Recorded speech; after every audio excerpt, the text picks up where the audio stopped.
My channel, this is Nib TV again. So ngayon guys, meron ako siyang ituturo na isang idea kung paano uli hanapin yung north sa pamamagitan lamang ng isang screwdriver. Okay? Bago tayo mag-umpisa, isa muna maikling intro.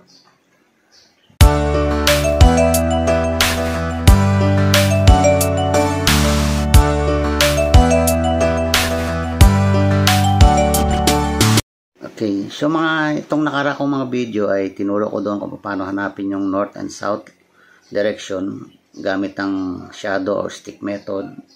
Tapos yung isa yung gamit ang wristwatch method sa relo. Ngayon, meron na akong isi-share na idea na ang gagamitin naman natin ay isang screwdriver. Halimbawa, nasa kwarto kayo, nasa loob kayo ng bahay, so walang araw, hindi nyo makita yung araw.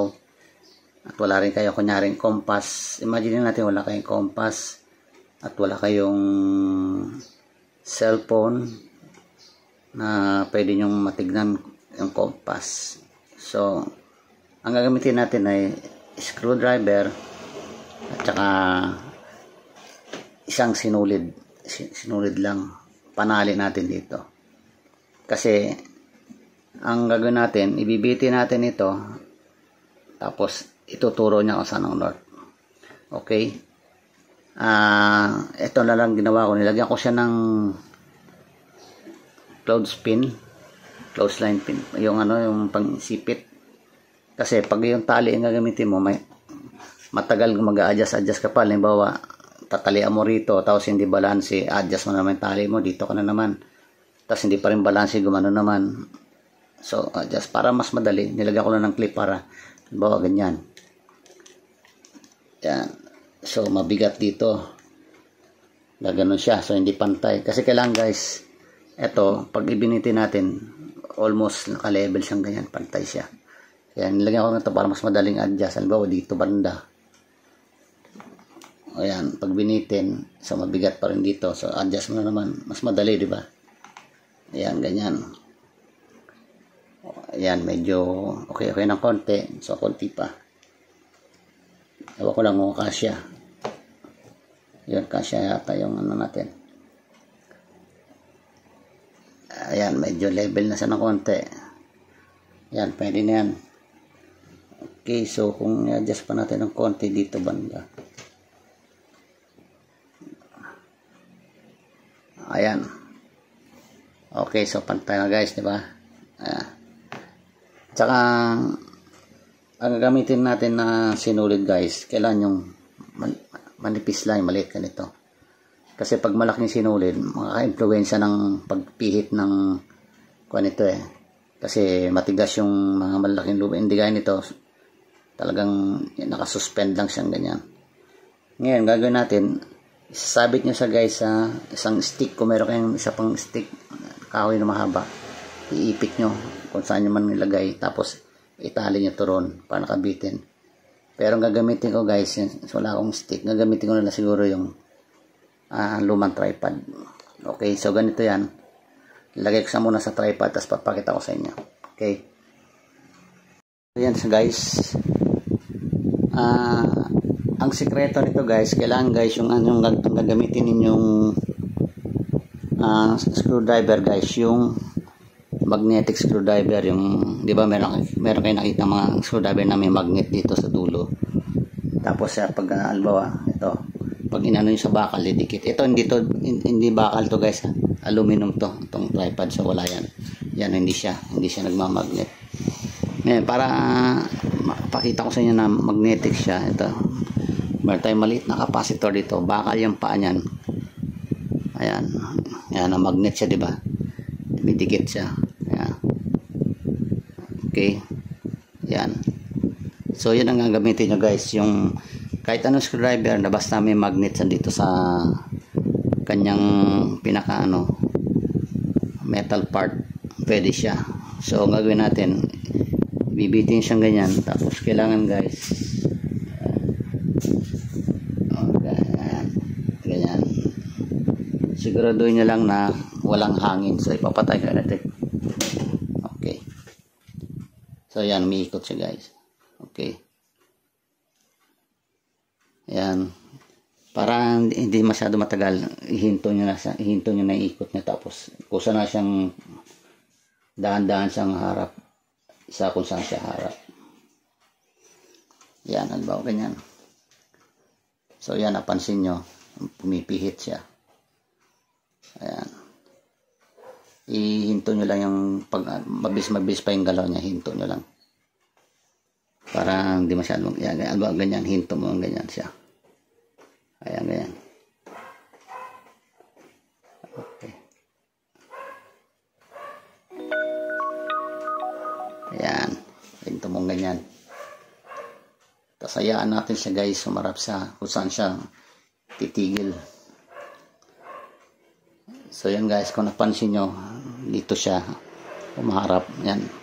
Saka dito. Ito guys, magamit nyo to kapag nasa loob kayo ng bahay, o pwede rin sa labas. Kailan pag sa labas kasi mahangin, maapektuhan yung galaw ng pag-ikot niya. So yan guys, ayan.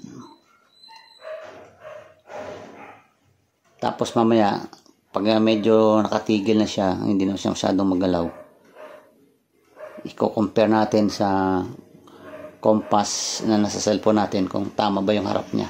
Kasi yan guys, sa harap yan guys sa magnetic north, kasi nga may magnet siya. So kung saan yung magnetic earth natin, dun siya harap. Okay, magnetic north ng earth natin. Okay, so hintayin lang natin guys. Okay, ayan, hinahanap niya yung tsaka para accurate to guys, kailangan wala kayong mga malapit na mga magnet dyan. Ito wala namang magnet dyan na nakapaligid. So kusa siyang naharap doon sa magnetic north.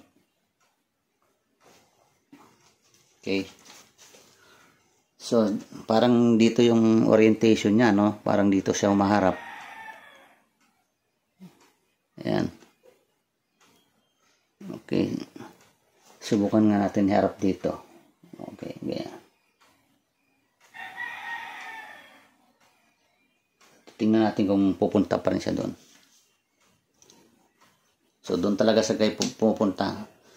So sa ganyan guys, may idea na kaya kung nasaan yung magnetic north direction. Maaaring nasa area na to, papunta doon. Ayan. Okay, so medyo pumesto siya rito, pero babalik na naman siya ulit doon. So may idea na kayo guys kung nasaan yung banda yung north. So it means yung ang magnetic north natin maaaring nandito, papunta roon sa direction na to. Dito south na to dito. So i-confirm muna natin guys, hintayin natin siyang tumigil ng paggalaw. Okay, yan, medyo may hangin na pumasok sa bintana, kaya umikot na naman siya. Hintayin lang natin na huminto siya. Ngayon guys, hahanapin ko muna yung compass ko dito sa aking cellphone na luma. Tingnan natin kung saan. Okay.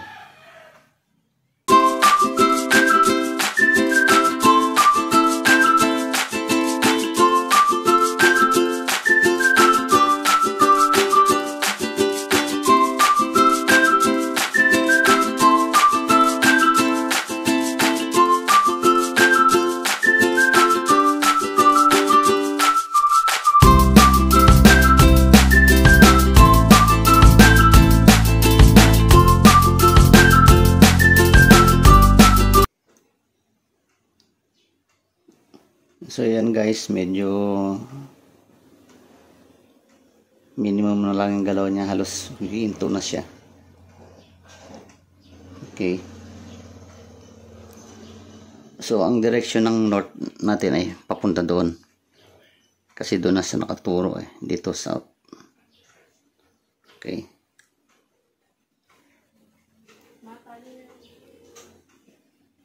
so check natin rin sa compass natin sa cellphone.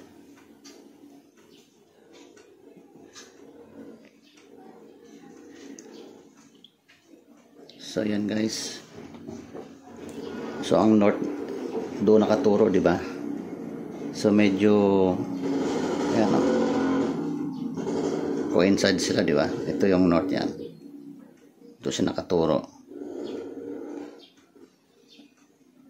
Yan. Calibrate natin. Yan. So yan, nakita nyo ba guys? Ay, tika. Ayan. Yan, kung nakita nyo guys, yan yung, ang north natin is papunta doon ang direction. Okay, so almost pareha sa tinuturo ng ating screwdriver. Ayan. Ayan. Okay. So, good siya guys. Ang north banda doon. Kinonfirm ng ating compass sa ating cellphone doon ang north. Ayan. Nakaturo sa north. Ayan. Dito, ibig sabihin dito, opposite dito is south. So, yan guys, isang paraan para malaman ng north kung sakaling nasa loob ka ng bahay, wala kang ginamit na sun shadow ng araw or stick method at wala ka rin ginamit na watch or wristwatch method paggamit ng paghanap ng north. So, ito isang way para malaman kung saan yung north direction. Okay. Ayan guys, almost nakatigil na siya, nakaturo siya doon. Pag ginamit niya itong ganitong technique, kailangan walang hangin, wala masyadong hangin para hindi siya na-influence, hindi siya magalaw. At saka hanggat maaari, pag magalaw-galaw pa siyang ganyan, medyo pigilan yun ng konti para medyo bumagal na lang yung kanyang ikot sa pag-orientate. Tapos kusa na yung harap sa north. Okay. So ito ang north, dito south. Okay guys. Kung nagustuhan nyo itong share ko sa inyo na technique, paki-like and share, and don't forget to subscribe to my channel, Nib TV, and also press the notification bell para ma-update kayo sa mga sunod ko pa mga video.